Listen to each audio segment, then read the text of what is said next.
가면서 전파하여 말하되 천국이 가까이 왔다 하고. 아멘. 예. 그 제자들을 보내면서 주신 그 이뚱의 말씀입니다. 제자들이 너희들이 다니면서 천국이 가까이 왔다고 말하라.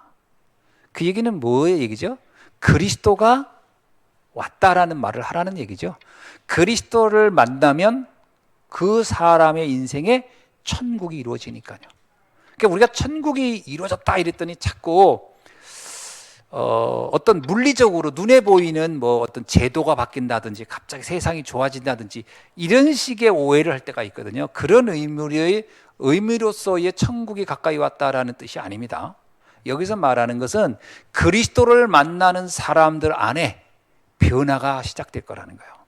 천국을 누리는 변화. 자, 그러면 그 천국을 누리는 사람들이 있는 그 현장은 뭐가 되게요? 천국이 되는 거예요. 자, 내가 지금 지옥 같아. 지금 막 미치겠어. 그 사람들이 혼자 있어도 그 지역은 주변에 지옥이 되는데 그 사람들이 몰려 있어. 그럼 어떻게 되겠어요, 거기? 다 내가 오늘 한 명 다 비명 안에 죽여버린다. 이러고 있는 사람들이 몇 명 모였어. 그것이 어떤 곳이 되겠어요? 완전 거긴 재앙지대 되겠죠. 그러니까 지금 저기 남미 이런 데 보세요. 이번에 그 얘기 들었어요? 뭐 무슨 그 복권이 어떻게 정부에서 발행한 복권이 있는데 뭐 어린이집인가를 어디다가 복권을 줬대요. 그때 어린이집이 그게 좀 뭐 발표됐대. 그 어린이집에서 이제 그 복권을 받아가지고 지금 뭐 이제 앞으로부터 시설도 하고 이렇게. 근데 그걸 그 지역의 깡패들이 알고 쳐들어와가지고 그 복권 내놓으라고. 자, 그래가지고 지금 깡패들이 와가지고 어린이집에 쳐들어와가지고 그 얘기를 뉴스에서 봤어요. 남미에서는 난리도 아니죠. 자, 그렇게 지금 뭐 인생 막 가자는 사람들 모여 있는 곳에 가보세요. 그건 그 지역이 되는 거예요. 근데 진짜 그리스도 만나고 내가 행복하다. 그 사람들이 있는 현장이 어떻게 되겠느냐? 당연히 하나님 나라가 임하게 되는 거예요. 그 얘기를 하고 있는 겁니다. 굉장히 중요한 근원적인 부분을 얘기하는 거예요. 나는 지옥 같은데 주변이 좋아진다? 그건 아무 의미 없어요. 주변이 아무리 불행한 것 같아도 내가 천국 누리면 그것도 천국이 되는 거예요. 요셉 보세요. 보디발 집은 완전히 무너지고 있었어요. 근데 천국을 누린 요셉이 보디발 집에 가니까 그 집이 변화가 일어나는 거예요. 그렇게 하나님 나라가 이루어지는 겁니다. 아멘. 그런 거예요. 그래서 오늘 본문은 이제 그리스도가 오셨다. 그 그리스도를 통해서 너희들이 복음을 안다면 너희의 삶 속에 너희의 모든 현장에 하나님 나라가 임할 것이다. 이걸 전하라 가서. 그러니까 그리스도를 알도록 하라 이 말을 하겠죠. 그 얘기입니다. 자, 이게 바로 보좌의 축복을 누린 사람들이 보는 세계입니다. 그죠? 보좌의 축복이 뭔지를 이해해야 복음이 왜 사람들에게 복음인지, 왜 그리스도가 사람들에게 복음이라고 하는지를 알아야 돼요. 참 이게 이해가 안 되면 난 참 이게 걱정되는 게 뭐냐면 렘넌트들이 부모님이 교회를 다닌단 말이에요. 부모님이 복음을 알고 너무 복음이 좋아. 근데 이거를 자녀들에게 얘기를 한단 말이에요. 너희들이 이 복음 알아야 돼.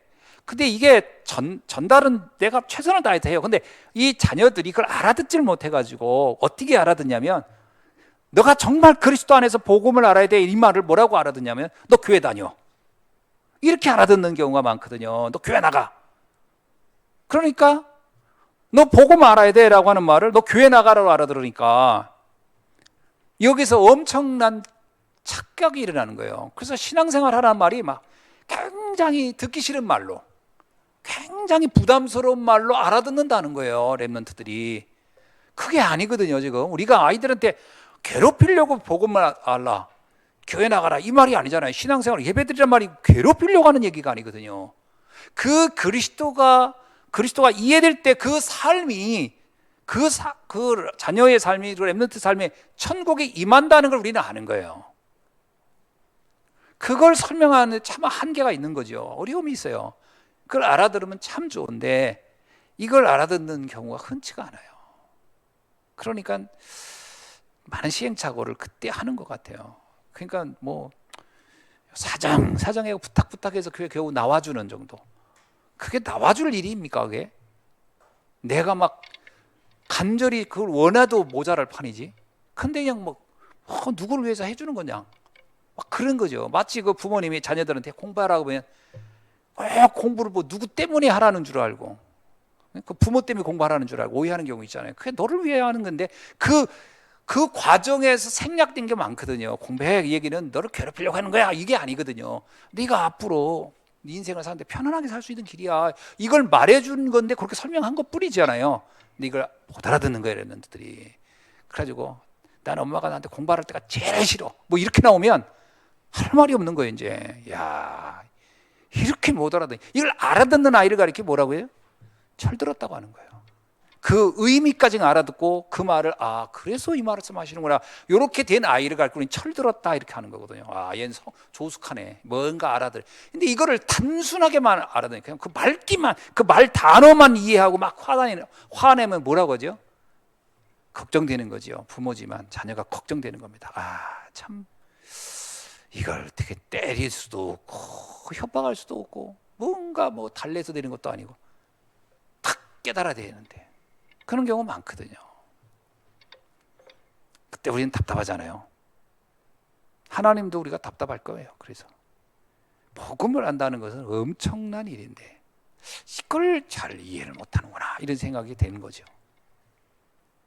그래서 보좌의 축복을 누린 사람들의 특징이 뭐냐? 하나님의 나라가 이루어지는 것이 뭔지를 아는 사람이에요.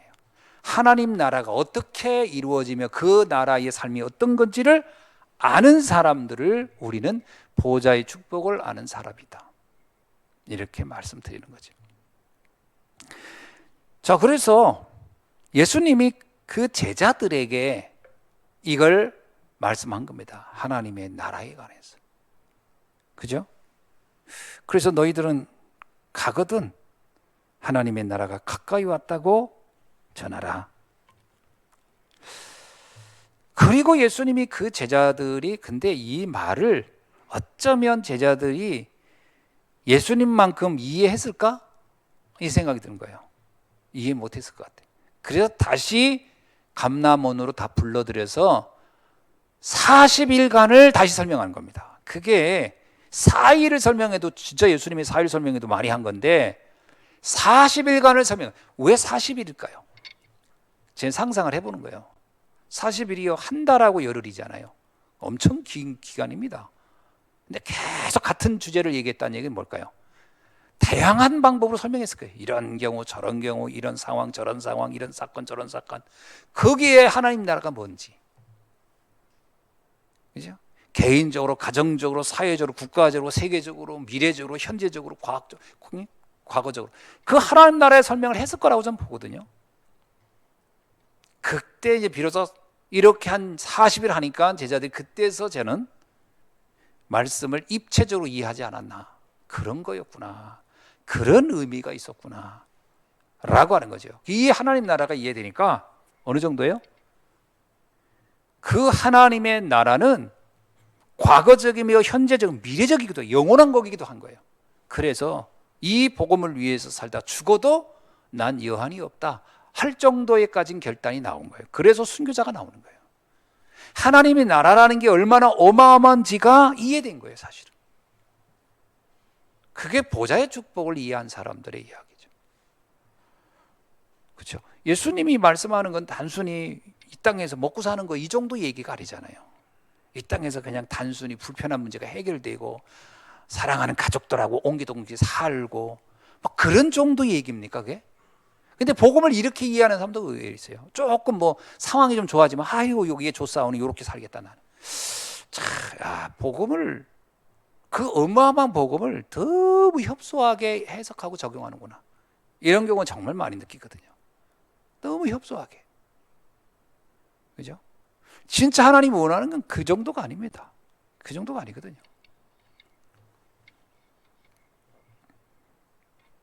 사실은 형편이 좀 어려워져도 상관없습니다. 하나님 나라는. 그죠? 어떤 상황이 좀 좋아졌다고 하나님 나라고 안 좋아지면 하나님 나라가 아닙니까?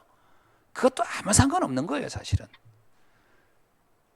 우리는 하나님 나라는 것도 너무 딱 눈에 보이는 어떤 결과물, 어떤 좋은 형편, 거기에 또 포인트를 맞춘단 말이에요. 그래서 상황이 좀 좋아지면 이게 하나님 나라인가 봐. 이제 그러다 상황 어려지면 악마의 나라가 온 겁니까? 그건 아니잖아요. 요셉을 보면요, 그가 하나님의 나라를 어떻게 누렸는지를 정말 잘 보여주고 있는 거예요. 형들에게 억울하게 누명쓰고 판례를 가든 노예로 가 있든 감옥에 갇히든 아무 상관없는, 그가 본 하나님 나라의 그 깊이와 높이와 넓이는 상상할 수가 없는 거예요. 사도 바울도 그러잖아요. 복음 때문에 얼마나 많은 고난을 당했어요. 돌에 맞아 죽을 뻔했고요, 풍랑에 물에 빠져 죽을 수도 있었고요, 많은 그 수많은 고난을 겪고요. 거기도 이제 내가 굶주림도 많이 겪었고 다 얘기를 합니다. 그러나 아무 상관이 없었다. 그가 누리는 하나님 나라라는 것은 어마어마했던 거예요. 이해가 되시죠? 이게 우리가 하나님이 우리에게 주신 축복이에요. 그러면 하나님 나라 같은 게 이상적이고 관념적이고 사상적이고 철학적이냐? 그게 아니에요. 실제로 하나님이 나와 함께하는 곳에서 누려지는 그 참다운 행복이에요. 참다운 감사. 이게 정확히 이해 안 되면요, 의외로 하나님 나라라는 말을 우리가 쓰면서도 계속 짜증내고 신경질 내고 이럴 수도 있거든요. 그게 하나님 나라가 이해가 안 돼서 그런 거예요. 은근히 작은 거 가지고 짜증내고 뭐 가지고 자꾸 불평하고 이럴 수도 있거든요.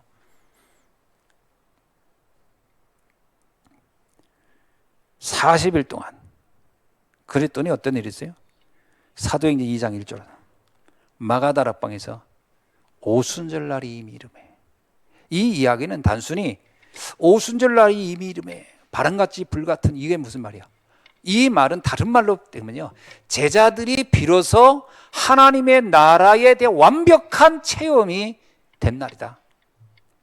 하나님의 나라에서 완벽한 이거였어 라고 고백하고 결단한 날이었다 라고 보여지는 거죠. 그래서 정말 이 목사님 그 얘기 하더라고요. 성경 역사상 가장 중요한 두 가지 사건을 하려면, 하나는 내가 그리스도 알고 구원받은 거, 그리고 또 하나는 사도행전 2장 1절, 이렇게 얘기했어요. 기억나세요? 그게 이해되십니까? 저는 그 말 처음에 이런 말은 최근에 지난주에 얘기하신 것이지만 그 전에도 20년 전에도 하셨던 얘기거든요. 그때도 그런 얘기 들으면서도요, 그래? 그런데 또 한편으로 왜 오순절 날이 이미 이름에가 그렇게 중요한 걸지? 그게 난 이해가 안 된 거예요. 아니, 성경에 보면요, 그거보다 더 중요한 사건들이 많이 일어나죠. 역사가 일어나고 이런 건 많잖아요. 근데 왜 유독 사도행전 2장 1절에 그 사건을 하나님이 성경 역사상 가장 큰 두 번째 사건이라고 할까? 라는 의문이 사실은 늘 있었는데, 이게요, 하나님 나라라는 단어를 깊이 묵상해 보면 그 답이 결론이 납니다. 그거였구나. 진짜 그리스도 안에서 이루어진 그 엄청난 축복.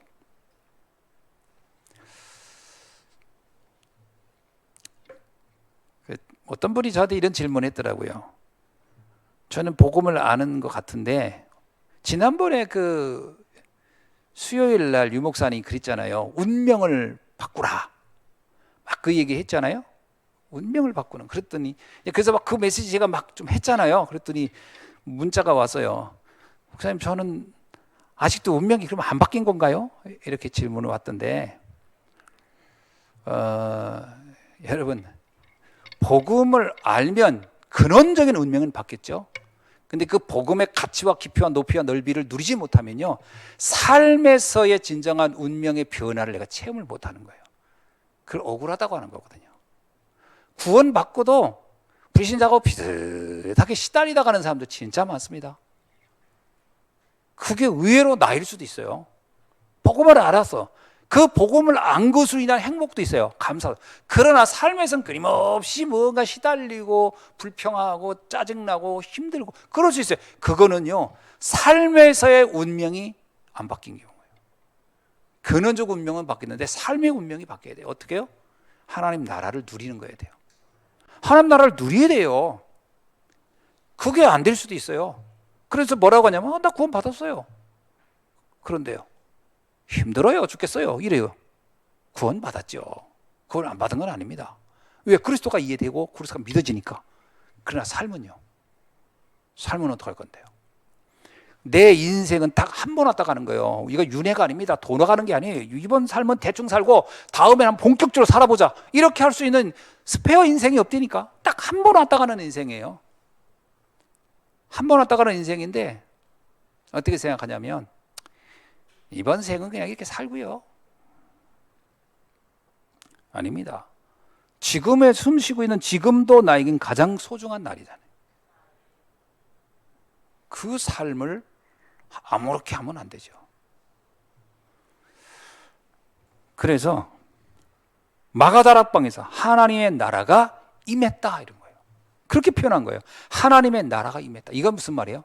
그들이 비로소 하나님의 나라가 뭔지를 완벽하게 체험했다. 그 얘기입니다. 체험한 거예요.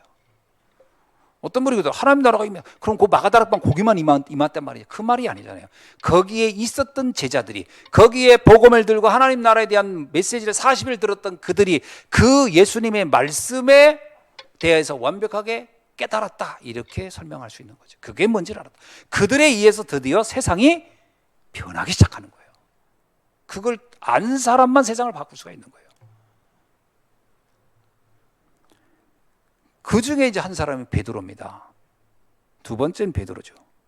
베드로가요, 그 이전의 베드로와 이후의 베드로의 달라진 점을 알 수 있어요. 성전 미문에 안진뱅이를 봅니다. 그러면서 뭐라고 얘기하냐면요, 그 안진뱅이를 전에도 봤을 겁니다. 왜? 거기는 그 사람은 평생을 거기에 앉아 있었으니까요. 나중에 그 사람이 나이가 뭐라고 나오냐면요, 사도행전 4장 22절에 보면요, 이 표적으로 병 나은 사람은 40여 세나 되었더라. 이 사람이 나면서부터 안진뱅이였다. 그러면 40년간 예루살렘에 있었던 사람, 그 시대 사람들은 모르는 사람이 누가 있겠어요? 다 아는 거예요. 40년을 살은 사람이고 40년을 어려서부터 안진뱅이로 장애인으로 태어난 사람이니까 다 알았다는 얘기예요. 근데 베드로가요, 뭘 본 겁니까? 베드로가 한 사람을 고쳤다 이 말을 하는 게 아니에요. 엄밀하게 말하면은 고침을 안 받아도 상관없는 거예요. 이미 그는 하나님 나라를 체험하게 된 거예요. 그 안진뱅이는. 그 이야기입니다. 사람이 멀쩡히 걸어다니면서 지옥처럼 사는 사람이 있어요. 그런 사람들이 얼마나 많습니까? 사지가 멀쩡하고 건강한 것 같은데 늘 마음과 생각은 지옥을 사는 사람이 얼마나 많습니까? 그러나 이 사람은 설사 몸은 신체는 불편할지 몰라도 이 사람의 내면은 완전 하나님 나라를 드린 거예요. 치유된 것은 하나님의 은혜로 된 거고, 그것보다 더 중요한 것은, 여기서 중요한 것은 이 사람이 치유된 것에 포인트가 있는 거 아닙니다. 그가 그리스도를 이해하고 하나님 나라를 깨달은 게 더 중요한 거예요. 그 사건이 예루살렘 전체에 영향을 줘버린 거예요. 생각해 보세요. 그냥 어떤 사람이 아팠다가 기적적으로 낫는 경우도 있습니다. 그러면 그 낫다는 이유 하나로 주변이 변화되는 걸 본 적 있나요? 안 변화됩니다. 무슨 말인지 아세요? 지질이도 고생하고 막 그냥 고통도 엄청 있던 사람이 어느 날 기적처럼 치유되는 경우도 있잖아요. 가끔 우리도 있잖아요. 암 환자가 지리산 가가지고 풀뿌리 붓고 뭡니까 그 찌푸리깨 먹고 하다 보니 나았다 이런 경우도 있어요. TV에 나오잖아요. 그 주변에 변화됩니까? 변화 안 됩니다. 본인이나 그 가족들이나 그냥 기뻐하고 말지. 그래서 무슨 전화를 줍니까? 변화 안 줍니다. 그러니까 그런 기적은 언제나 이러고 어느 나라나 일어나요. 그러나 이 안진뱅이는 달랐어요. 이 안진뱅이가요, 이 사람의 변화는요, 예루살렘 전체에 뭐라고 나오는지 아십니까? 4장 4절에 볼게요. 말씀을 들은 사람 중에는 믿는 자가 많으니 남자의 수가 약 5천이나, 이 5천 명의 변화는 이 안진뱅이로 인해서 일어난 일입니다. 그래서 나중에 뭐라고 얘기하죠? 이 사람들이 이렇게 얘기합니다.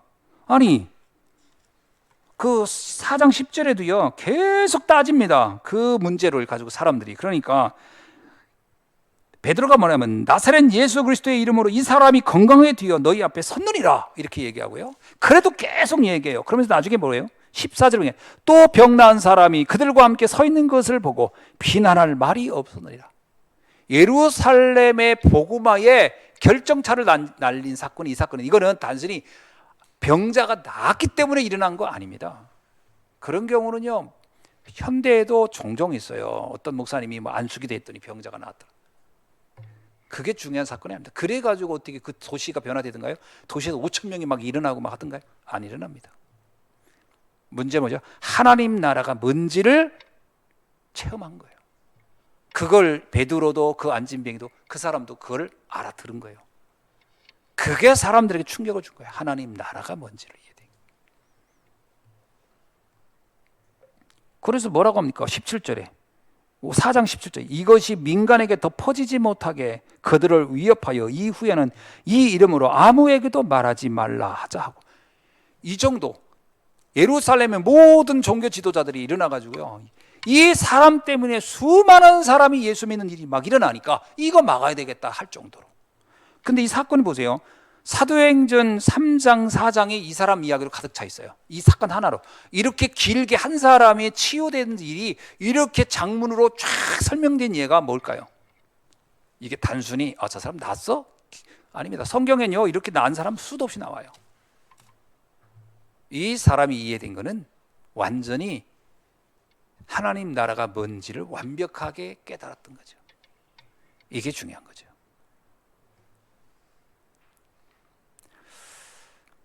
베드로 자신이 이미 이전의 베드로가 아닌 거예요. 하나님 나라를 누리는 비밀이 뭔지를 완벽하게 이해한 거예요. 그래서 나중에 한번 볼까요? 사도행전 12장에 한번 가서도요 마찬가지입니다. 우리가 보면은 야고보의 순교, 베드로의 감옥의 투옥 이런 일들이 일어납니다. 그죠? 12장에 보면요. 그때 베드로가 어떻습니까? 이런 것이 전에는만 해도요 어떤 계집종이 예수님이 십자가 막 달리고 이럴 때는 옆에 계집종이 와서 너도 예수 믿는 사람이지 그 말 한마디에 가슴이 철렁해가지고 막 저주하고 이렇게 했던 이 사람이 이제는 자기가 언제 죽을지도 모르고 왜 야고보는 순교했죠. 이제 순서는 자기라는 걸 알겠죠. 이런 죽음 앞에 있어도 베드로 눈 하나 깜짝 안 합니다. 이제 왜 하나님 나가 뭔지가 완벽하게 이해된 거예요. 천국의 삶이 이해된 거예요. 중직자들이 어떻게 됩니까? 전에 같으면요 안디옥 교회 왜 생겼죠? 예루살렘에 핍박이 오니까 다 흩어졌을 때 그때는 흩어지던 사람이 이제는 어떻게 돼요? 모이는 사람이 돼요. 이들이 모여서 기도하기 시작합니다. 하나님 나라가 뭔지가 이해되는 거죠. 그래서 베드로는 이렇게 얘기합니다. 베드로전서 2장 9절에서 이 하나님 나라의 빛을 증거할 사람들이다. 사도행전 28장 한번 보세요. 28장 13절을 한번 볼게요. 23절이요. 28장 23절 읽어봅시다. 다 같이 시작. 그들이 날짜를 정하고 그가 유숙하는 집에 많이 오니 바울이 아침부터 저녁까지 강론하여 하나님의 나라를 증언하고 모세 율법과 선지자의 말을 가지고 예수에 대하여 권하더라. 여기 보면요 주 메시지의 목표가 뭐죠? 하나님 나라예요. 복음을 알면 어떤 결과가 온다는 얘기를 하는 거예요. 복음을 알면 하나님 나라가 임한다는 거예요. 31절을 볼게요. 시작. 하나님의 나라를 전파하며 주 예수 그리스도에 관한 모든 것을 담대하게 거침없이 가르치더라. 하나님 나라에 관한 거예요. 이게 사도행전의 가장 중요한 내용, 관통하고 있는 내용입니다. 이해되시죠? 뭔 말을 하고 있는지. 이것을 또 알아들은 사람이 바울입니다. 바울이 어느 날 그냥 전에는 모세 율법 가리키다가 이제는 예수를 가리킨다 이런 차원이 아니에요.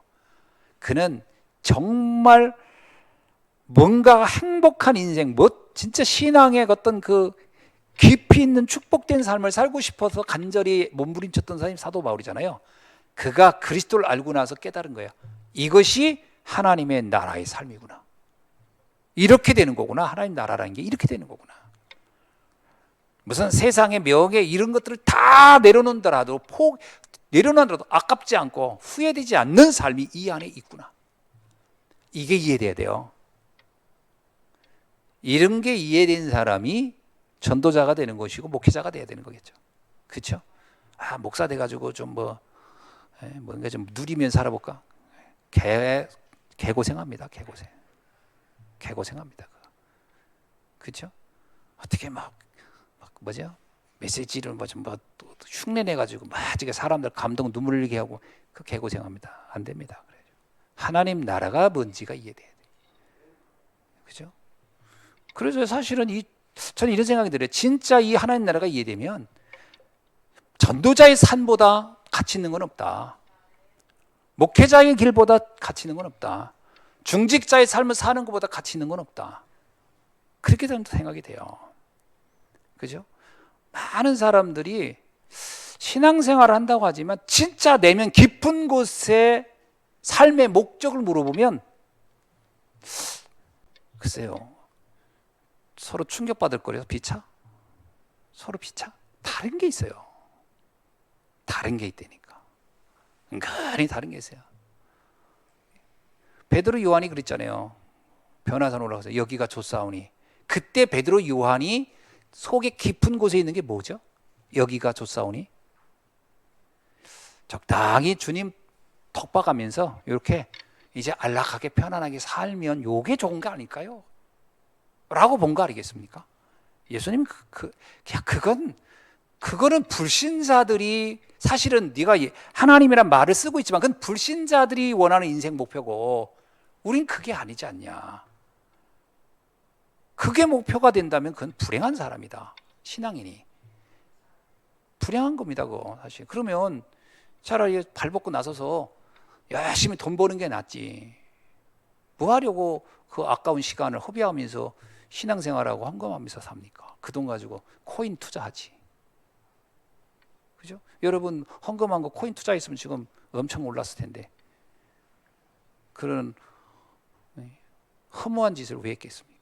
그렇게 돼. 이게 복음 이해 안 되면요 자꾸 사람들 착각하는 거예요. 그게 우리의 인생 목표 아닌데 하나님 나라 이게 딱 이해된 거예요. 그렇죠? 이것 때문에 바울은 자기 다른 거 다 내려놓습니다. 그래서 이렇게 얘기하잖아요. 빌립보에서 그 전에 내가 그렇게 자랑하고 좋아하게 했던 거 다 내가 그리스도 안에서 누리는 이 하나님 나라의 이 어마어마한 축복에 비교하니까 이거는 배설물 수준이다. 비교할 것도 안 된다. 이렇게 되는 겁니다.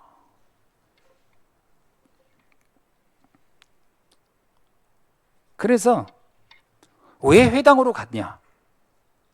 회당은 나름대로요. 뭔가 배워가지고 뭔가 열심히 살아볼까 하는 사람들이 있는데 아니겠습니까? 그렇죠? 그래도 그들에게 가가지고 하나님 나라에 대해서 말해주고 싶은 거예요. 하나님 나라를 기다리는 자들. 무슨 얘기인지 아세요? 하나님 나라를 기다린다는 얘기는 그냥 천국에 올려나 이런 신비적이고 이상한 그 종말론자들이 하는 그것 말고 진정으로 내가 인생에 정말 가치 있고 후회 없이 영원한 의미를 가지고 살 수 있는 게 뭘까라고 고민하는 그들에게 답을 주러 바울이 회당으로 갔던 겁니다. 거기서 제자를 찾아내는 겁니다. 그때 디모데라는 사람이 딱 나온 거예요. 그렇죠? 그 한 사람이 끝난 겁니다. 그래서 저도 이번에 이제 유 목사님이 메시지 주면서 1단계, 2단계, 3단계 이렇게 얘기했잖아요. 그게 참 고민이 되는 거예요. 나름 어떻게 이 1단계, 2단계, 3단계라는 이거를 가지고 나는 심부름을 해야 되나 라는 생각이 진짜 많이 드는 거예요. 뭐 1단계는 뭐 쉽게 얘기하면 그거 아닙니까? 100명 이하의 교회, 우리 교회가 거기에 속한 거예요. 100명 이하의 교회. 그러면 어떡하라? 거기에서 복음을 이해하는 사람들을 잡아서 그 사람들을 세워내는 것부터 그게 제가 할 일이겠죠. 그래서 여러분 이렇게 같이 만났잖아요. 이분들 가운데 이 성도님들 중에 진짜로 내가 하나님 나라를 위해서 인생을 걸어야 되겠구나라는 사람을 찾아 세워라. 그게 1단계겠죠.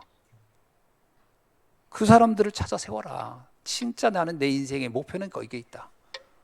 내가 돈 버는 목적도 거기고 내가 공부하는 목적도 그거고 내가 사는 목적도 그거 결혼하는 목적도 그거다. 오직 복음을 위해 하나님 나라를 위해서 내 사는 거다. 그걸 전하는 내 인생의 목표. 이런 제자를 찾아 세우라는 거 아니겠습니까? 그럼 그 제자들이 나오기 시작하면 어떻게 된다고요? 따라오는 결과예요. 그 미자립이라는 100명 단위의 한계를 뛰어넘을 것이다. 그 얘기는 단순히 숫자가 많아진다 이 말이 아니라 이제 그 지역에 하나님 나라의 영향력을 파급해내는 그런 교회로 나간다 이 말이겠죠. 그렇게 가야 되지 않겠냐. 저는 생각합니다. 천안이라는 지역에 벌써 우리 인구가 어마어마할 텐데 우리 때문에 이 지역의 문화가 바뀔 수 있어야 되지 않느냐. 그렇죠? 최소한 여러분이 우리 복음 가진 여러분, 그래서 유 목사님 저번에 그랬잖아요. 성도가 100명이면 100교회가 있는 것이다. 성도가 30명이면 30교회가 있는 것이다. 그 얘기는 무슨 말이에요? 현장에서 하나님 나라를 말해주고 그것을 깨닫게 해줄 수 있는 사람이어야 된단 말이잖아요. 그 성도는. 그렇다면 그 지역에 그래서 문화가 바뀔 수 있지 않겠냐. 그래야 바뀌지 않겠냐는 거예요. 우리가 아무도 말을 못하고 있다. 누구를 만나도 내 안에 있는 그리스도를 설명을 못하고 있다. 그 얘기는 내부터 그리스도가 왜 나에게 그리스도인지가 명확하게 정리가 안 돼서 못하는 거 아니겠어요? 말 못한다는 건 말을 못해서가 아닙니다. 여러분 생각해 보세요. 내가 이게 어마어마하게 좋아. 엄청 좋아. 근데 이 분석을 해서 이게 어떻게 좋고 잘 몰라. 그래도 좋아. 그럼 말을 해요, 안 해요? 합니다. 이거를 아는 수준만큼 얘기를 합니다. 좋다고. 그렇죠? 아는 수준만큼. 그러나 더 많이 깊이 알면 더 깊이 설명을 잘하겠죠. 그러나 깊이 몰라도 이게 좋다고 하면 그 좋다는 만큼은 얘기할 겁니다. 그렇잖아요. 만약에 이게 무슨 과일인데 굉장히 이게 건강에 좋다. 그러면 이게 내용이 뭐고 영양분이 어떻게 돼 있고 이건 몰라도 이거 좋아 그냥 먹어봐 라고 얘기를 하지 않겠어요? 먹어봐 좋아질 거야 이 얘기는 할 거란 말이에요. 뭐 그걸 자세하게 설명을 못해도 그런 겁니다. 내가 진짜 복음이 모든 사람이 정말 좋은 것이다. 모든 사람이 정말 필요한 것이다. 이게 하나님 나라를 임하는 것이다 라고 믿어진다면 말할 수 있겠죠. 그 사람이 세워지는 겁니다. 근데 말을 못한다는 얘기는 확신이 안 가는 거죠. 좋을 수도 있고 아닐 수도 있고 꼭 이 사람에게 도움이 되려나? 이거 먹었다 안 좋아지면 어떡해? 욕 바가지를 먹는 거 아니야? 괜히 헛소리 했다고? 이런 말 못합니다. 이게 우연히 어떤 사람에게 도움이 되겠지. 이게 다 도움이 되겠어? 그러면요 괜히 말 꺼냈다 욕이나 뭐 안 해. 이렇습니다. 그렇죠? 말 못하죠.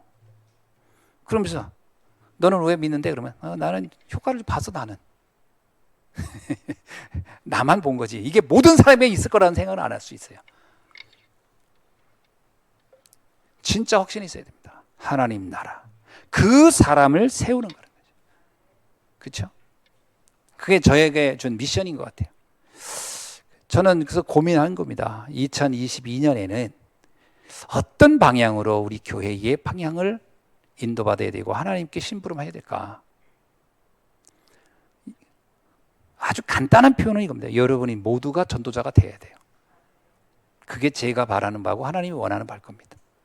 그걸로 제가 심부름해야 되는 거고 여러분 모두가 전도자. 그럼 전도자라면 전에도 뭐 이 정도 수준은 다 알았을 겁니다. 뭐 뛰들르고 막 무조건 돌아다니 그런 전도자 말고요. 내가 있는 현장에서 차분하게 아주 그 사람의 상황을 정확히 보면서 아주 그 사람이 이렇게 알아들을 수 있도록 설명할 수 있는 전도자. 여러분이 중직자나 여러분이 산업 현장에 있기 때문에 거기서요 이 목사님들 같이 저처럼 하면 안 되겠죠. 여러분은 삶에서 같이 부딪히는 사람들이니까 그 사람들에게 편안하게 자유롭게 서로 이렇게 교류하면서 그러면서 내 안에 그리스도가 조용히 묻어나가고 그 사람이 이 답을 알 수 있도록 끊임없이 그걸 놓고 24 기도할 수 있는 사람. 이번에 캠프를 했거든요. 시찰 캠프 했는데 8강을 들었어요. 8강을 들었는데 그중에 첫 1강이 뭐냐? 이렇게 나와요. 24 전도만 생각하는 사람이 한 명이라도 있다면 그 지역의 문화의 80%는 장악할 수 있다. 딱 그 얘기 하시더라고요. 전도만 생각하는 사람. 이게 무슨 얘기죠? 전도해야지 이게 아니라 복음이 답이라고 생각하는 사람, 복음이 어떤 모든 사람이든 복음은 답이야 라고 하는 사람 하나만 24, 모든 사람, 24는 거예요.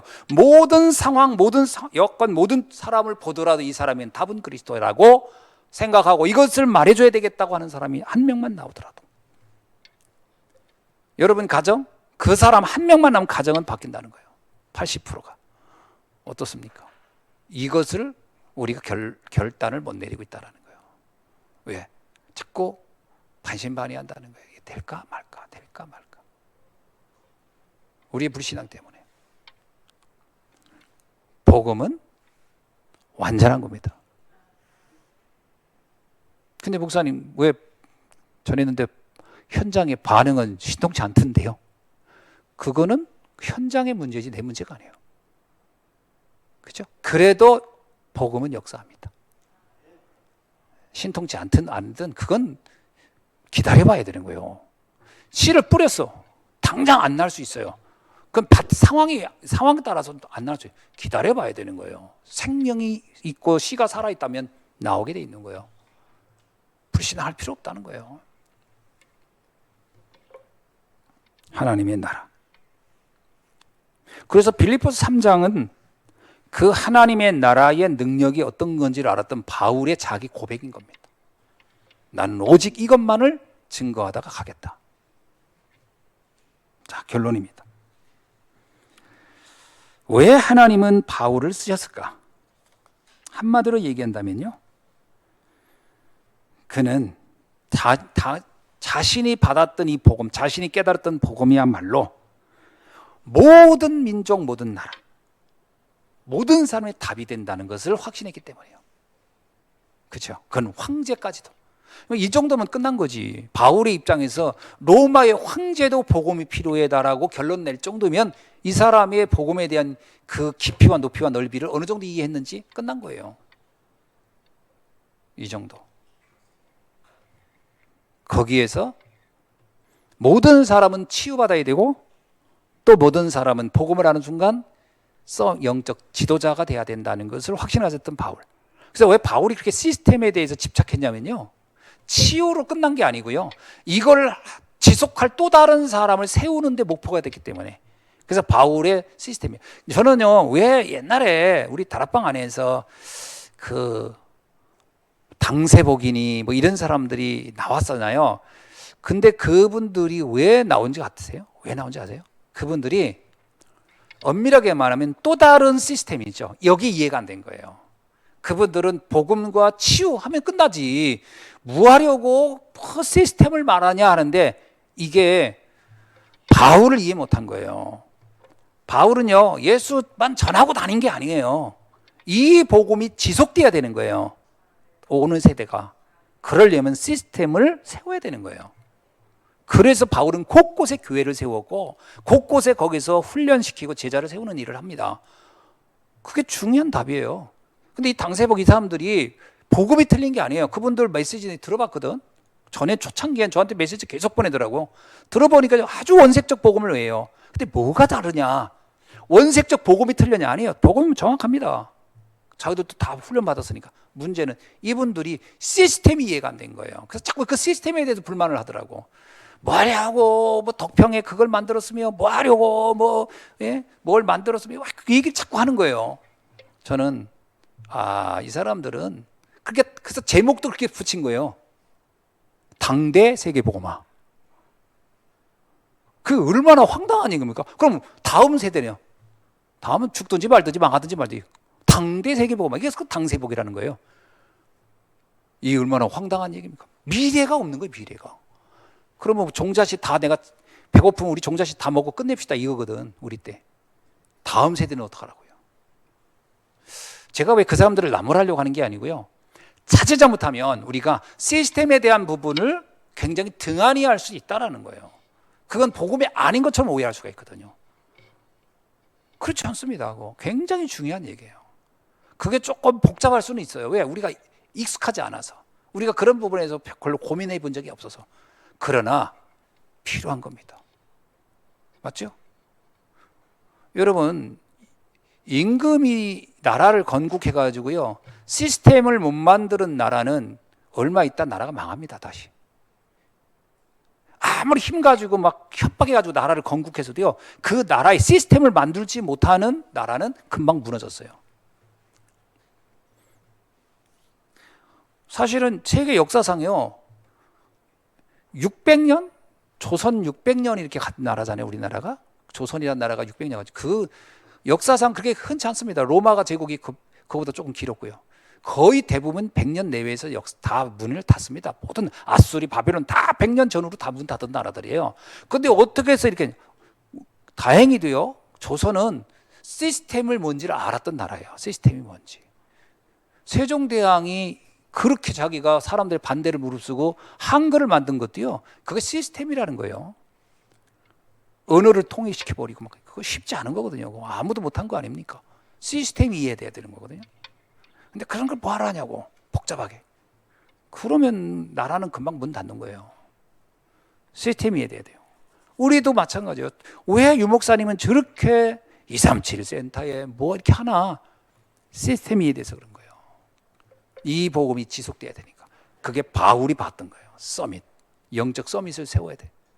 계속 이어갈 또 다른 다음 세대, 후대.